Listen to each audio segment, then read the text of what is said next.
Je crois que le problème de contraception est un problème en principe de couple, mais le mari ou le compagnon est le grand absent là-dedans. Jamais. Pourquoi? Je ne vais pas. Pourquoi? Parce que l'homme il doit rester homme toute la vie. C'est certain, ça libérera la femme. Seulement jusqu'à quel point ça la libérera? Faudrait pas que ça la libère trop non plus parce que... La femme supporte tout. Elle supporte la grossesse, l'allaitement, les appareils, soit stérilets, soit PCR, la ligature des trompes, la pilule. Et elle supporte la souffrance de l'accouchement. Et il faudrait qu'elle supporte la souffrance de l'avortement. Et ces messieurs sont bien tranquilles. N'existe-t-il encore rien pour les hommes? N'existe-t-il encore rien pour les hommes?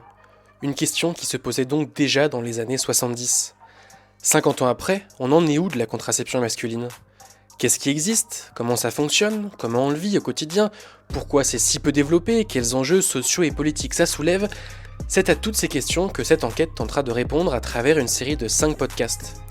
Une dernière précision avant de commencer, le terme contraception masculine peut invisibiliser les personnes à pénis n'étant pas des hommes.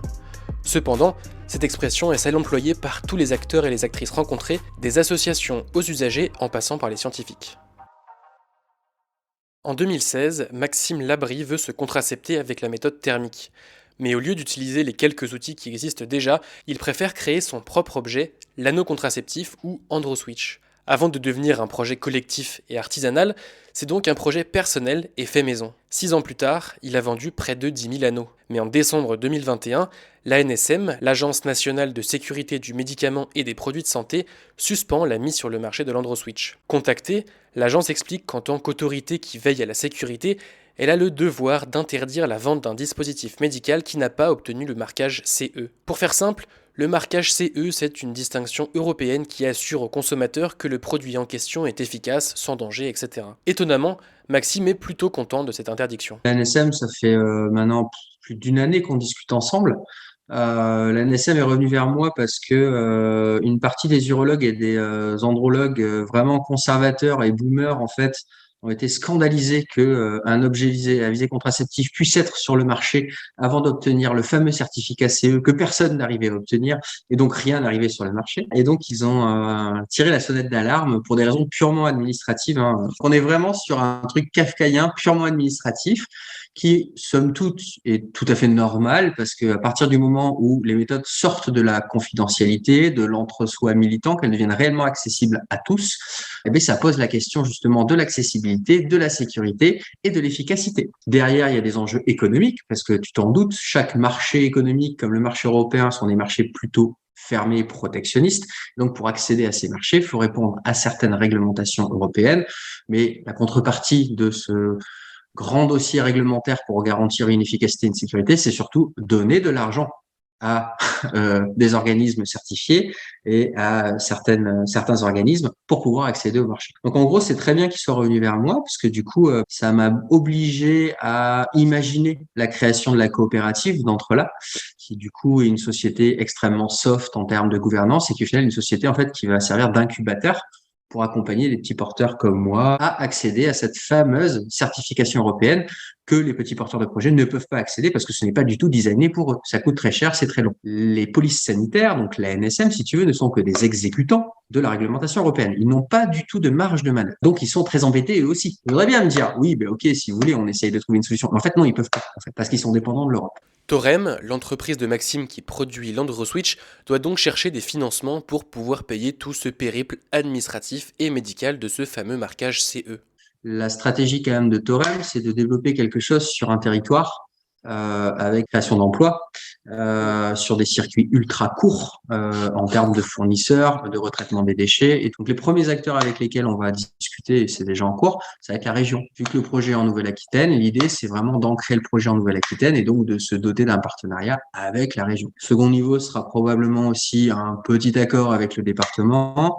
Il y aura d'autres niveaux, des accords qui seront passés probablement avec la Direction générale de la santé, probablement par l'intermédiaire de l'ARS, l'Agence régionale de santé. Et après, de la recherche de financement aussi par sociétariat, c'est-à-dire que toute personne, toi, tu peux intégrer, si tu veux, Entrela en tant que sociétaire et donc venir acheter une part du capital. Il y aura certainement aussi une partie crowdfunding, ça va être un financement pluriel comme d'habitude, quoi. Un peu de privé, un peu de public et puis un peu tout le monde.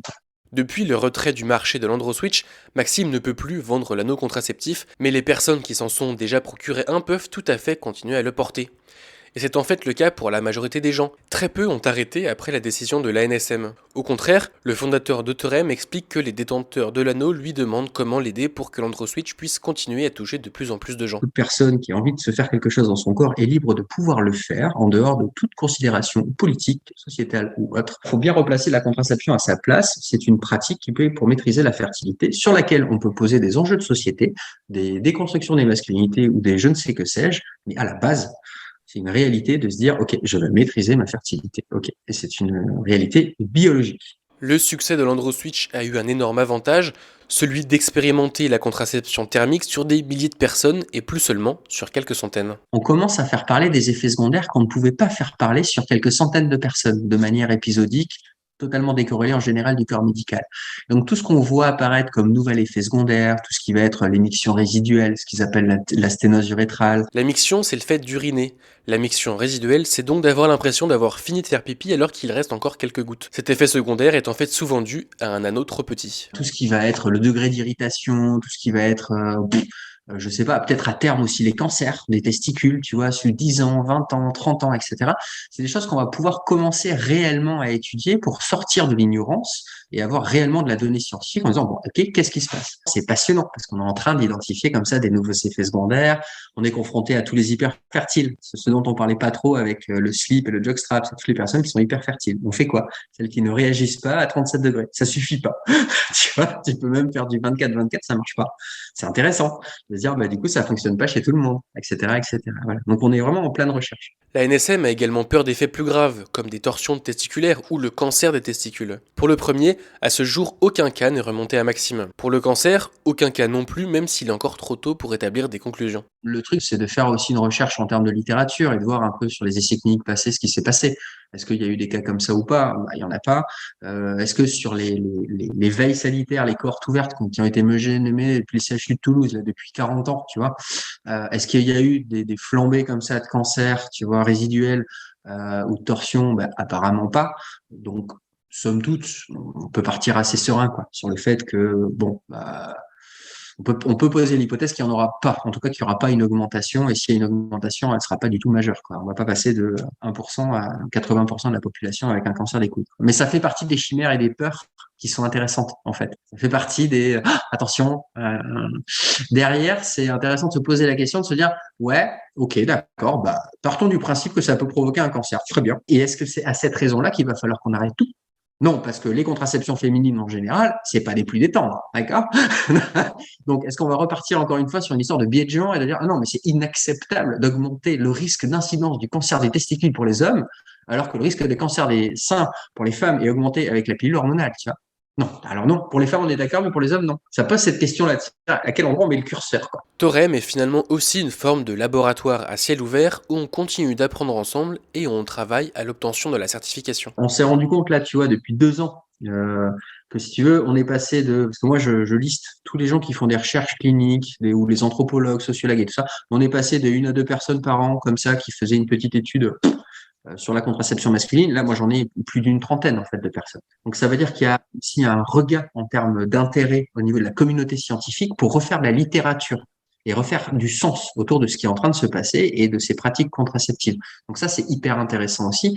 On n'a pas les retours pour le moment, tu vois, on n'a pas les livrables encore de leur thèse ou de leur mémoire, mais on les aura d'ici 6 mois, 1 an, et ça va permettre aussi, pour compléter l'idée du laboratoire, si tu veux, à ciel ouvert de Thorem, d'avoir de la littérature réellement scientifique pour calibrer aussi un peu les risques pris et sortir un peu du vrai du faux, du chimérique peur et du réel engagé, quoi. La recherche a donc un rôle majeur à jouer dans le développement de la contraception masculine. Pour bien comprendre ce que représente la contraception masculine pour ceux qui la portent, le seul moyen est de leur poser directement la question. Comment on le vit au quotidien? Pourquoi on a fait ce choix? Est-ce que ça a une portée politique? C'est le sujet du prochain épisode de ce podcast. Je crois que le problème de contraception est un problème en principe de couple, mais le mari ou le compagnon est le grand absent là-dedans. Jamais. Pourquoi? Je ne vais pas. Pourquoi? Parce que l'homme doit rester homme toute la vie. C'est certain, ça libérera la femme. Seulement jusqu'à quel point ça la libérera? Faudrait pas que ça la libère trop non plus parce que... La femme supporte tout. Elle supporte la grossesse, l'allaitement, les appareils, soit stérilets, soit PCR, la ligature des trompes, la pilule. Et elle supporte la souffrance de l'accouchement. Et il faudrait qu'elle supporte la souffrance de l'avortement. Et ces messieurs sont bien tranquilles. N'existe-t-il encore rien pour les hommes?